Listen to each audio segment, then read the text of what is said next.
My name is Anya. From a young age I was captivated by the world of fashion, the artistry, the vision, the power of transforming fabric into wearable dreams. Their true success wasn't built on groundbreaking creativity or efficient logistics. It was built on a foundation of ruthless exploitation and pervasive deception. Looking back, I wasn't just an intern learning the ropes. I was an unwitting participant in a system that prioritized profit over human dignity. After years of studying design and sketching countless collections, I finally landed a prestigious internship at Vanguard Apparel, a rapidly rising fashion house known for its cutting-edge designs and surprisingly affordable prices. While Vanguard Apparel publicly boasted about its ethical sourcing and fair labor practices, the reality was horrifying. With photos from one of our partner factories, rows upon rows of exhausted faces bent over sewing machines. Instead, their designers were primarily tasked with adapting or outright copying popular designs from high-end fashion houses and independent designers. The chic showrooms, the glossy ads, the affordable prices, they were all part of an elaborate charade. Every time I saw a stylish garment, knowing the human cost and the stolen creativity behind it, I felt a cold knot in my stomach. The Threads of Deceit wasn't just about fast fashion. It was about systematically exploiting vulnerable workers, stealing creative designs, and deceiving consumers, all for the sake of boundless, unethical profit. Making minor tweaks to avoid direct copyright infringement, but essentially creating cheap Our innovation was simply efficient plagiarism. We would buy expensive designer garments, dissect them, and then recreate them with cheaper materials and exploitative labor. Meager meals being eaten on the floor, and children who looked no older than 10 sorting fabric. The stark contrast with the glamorous image Vanguard presented was sickening.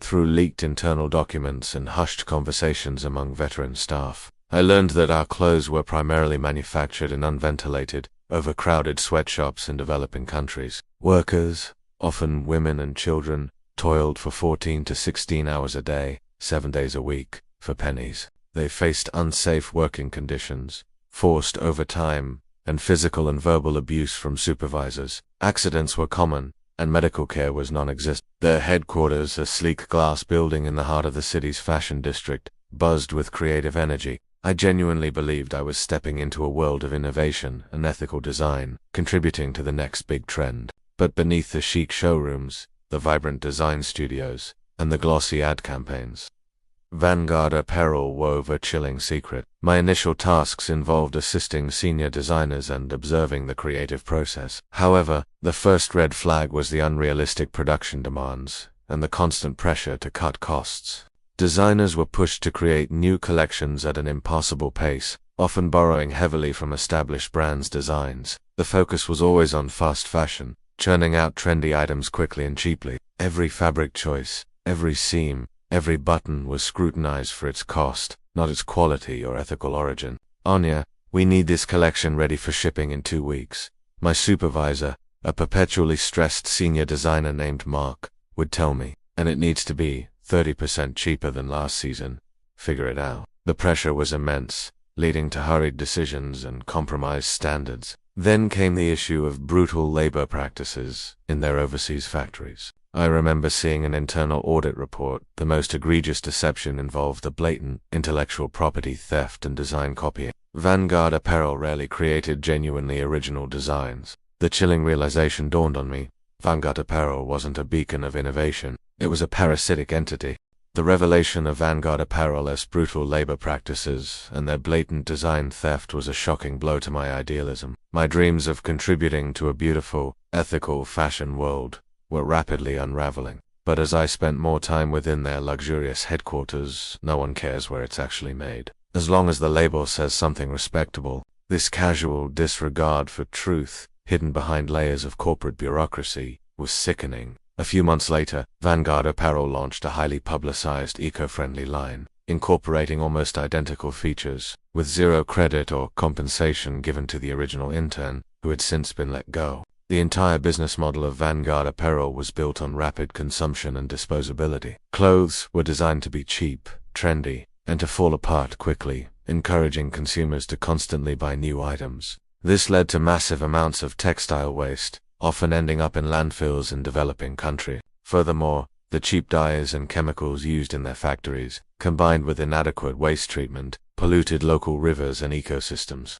silently destroying the environment in the very places where their exploited workers lived. Her dreams were simply harvested and repackaged for profit. I uncovered a much more insidious and chilling aspect of their operation: the systematic manipulation of supply chains to hide their origins, and the psychological exploitation of their own designers. I began noticing the pervasive use of deceptive labeling and opaque supply chains. My colleagues, many of whom were just trying to survive in a cutthroat industry, simply rationalized it as the cost of doing business. And the cold, calculating smile of Vanguard's CEO, seen on billboards advertising their sustainable collections. I started seeing every chic garment not as an expression of beauty, but as a symbol of hidden suffering, and every fashion trend not as innovation, but as a carefully orchestrated scheme of waste and exploitation. The Threads of Deceit was no longer just a metaphor. It was a horrifying reality, a systematic unraveling of human dignity and environmental responsibility, turning creative expression into a tool for boundless, unethical profit. I knew I couldn't continue. The thought of contributing another design, knowing the dark path it would take, became an unbearable torment. "This is how fashion works, Anya," they'd say, shrugging. "You want to make it, you play by the rules." But I knew the truth.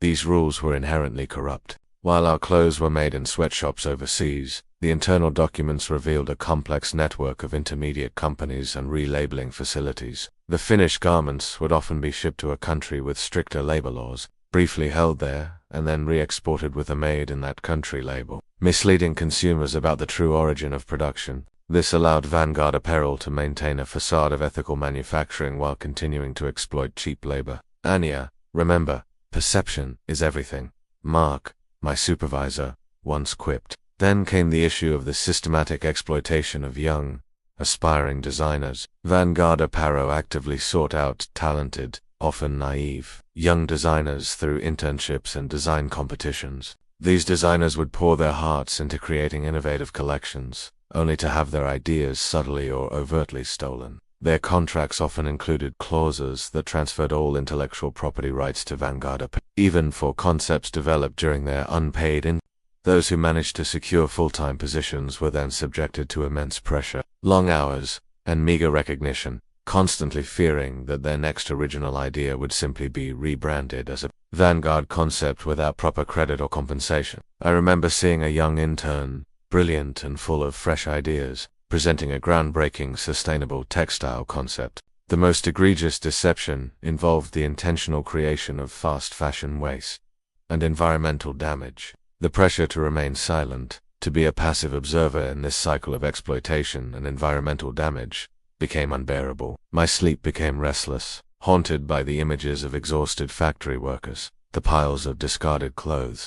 The glittering facade of Vanguard Apparel had crumbled, revealing the raw, ugly truth of exploitation and deception. Every designer's stolen idea, every sweatshop worker's suffering, every piece of fabric that contributed to environmental ruin, they weighed heavily on my conscience.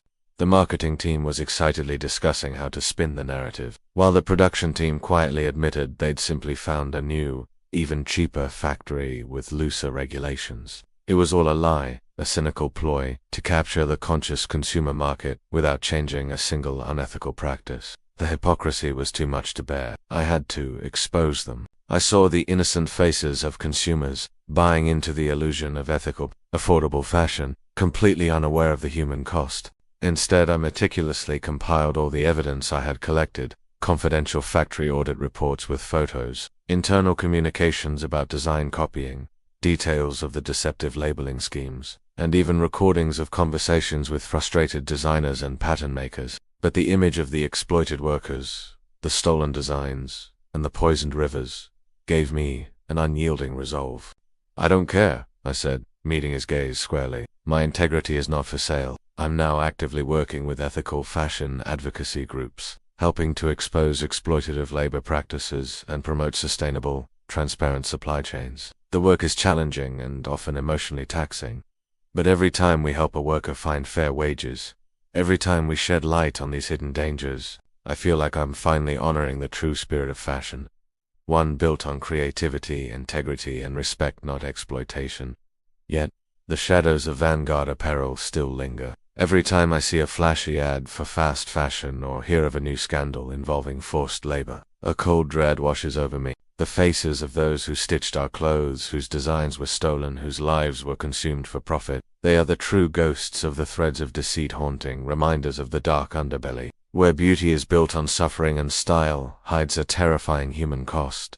And I won't be silent anymore. Not for you. Not for anyone. It was a risky move, but the thought of remaining silent was far more terrifying than any threat they could wield. I didn't look back. I left my intern badge on the reception desk, severing my last tie to Vanguard Apparel. I knew the fight ahead would be long and arduous, a battle not just for my own future, but for the countless others trapped in the threads of deceit. But I had already taken the first, most crucial step towards reclaiming my voice. I knew I couldn't be a part of this morally bankrupt industry any longer. My artistic integrity and my belief in human dignity demanded I act. Unscrupulous brands prey on your desire for affordability and trends, turning creative expression and human labor into a source of immense profit for themselves, often at the ultimate expense of workers' dignity and the environment. So, how can you protect yourself from the threads of deceit? Always remember to approach fast fashion with critical awareness.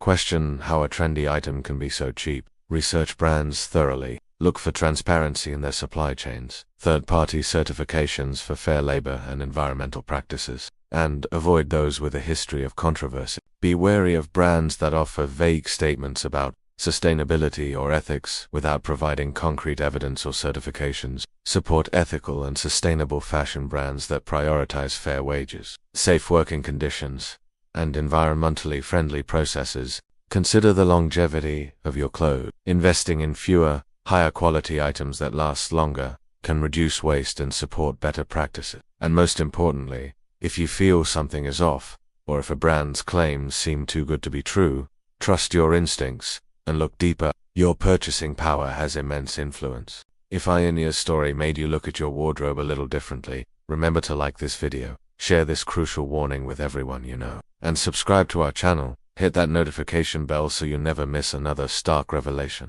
We'll continue to expose the hidden dangers in every profession. Stay vigilant, stay safe, and remember, not every beautiful garment tells a beautiful story. And I'm going public with everything I know about Vanguard's practices. The final breaking point arrived during an internal planning meeting for an upcoming sustainable collection. That evening, fueled by a terrifying clarity, I didn't go home. The next morning, I walked straight into Mr. Sterling's luxurious corner office, the CEO of Vanguard Apparel, a man whose tailored suits and confident smile belied his ruthless business practices. He was reviewing sketches for the next season, a look of bored contemplation on his face. "Mr. Sterling," I stated, my voice steady, though a tremor ran through me. "I'm resigning." He slowly looked up, his expression resigning, Anya, and talking.